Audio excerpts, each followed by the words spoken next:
Okay. So number 5 is communicate, which seems very obvious.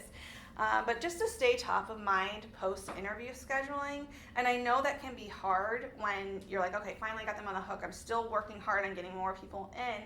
But once, especially with people not showing up to interviews or leaving, to really think of your process. Like, what is your onboarding process? What does that look like? Is it just setting the interview, then no one talks to them until they're supposed to show up?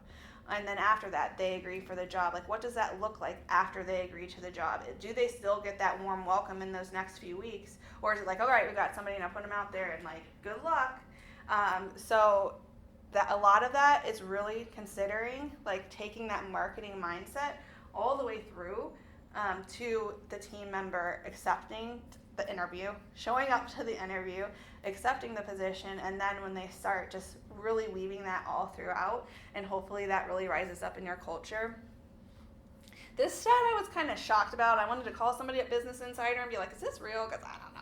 But as many as 90% of candidates don't turn up to interviews. And I feel like that sounds high, but also just from personal experience, we've seen it happen so much that it's hard for me to say, I don't know. I mean, maybe that is, and that's kind of sad.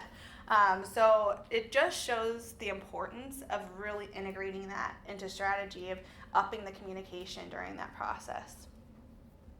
And then checking in and reinforcing benefits and values. I don't know if you guys are like me. How many of you are in the interviews? Are you? Yeah. Every interview is so different, and you try to cover each of the important things in the interview, but depending if the conversation goes left or right, or they really want to talk about a specific thing about their history, or you're more interested in learning about XYZ, you don't always get to cover all the great things about you. You don't always get to cover all the cultural stuff that you have going on or all the things you're doing out in the community. So it would be a really great opportunity to develop like a drip campaign even to those people that are potentially interested that automates that conversation happening.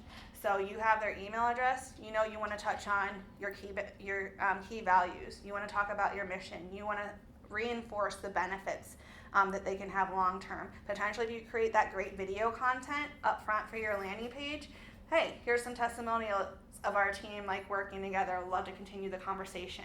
Like really, really doing that so it's less manual work for you, but they still get that richness in who you are.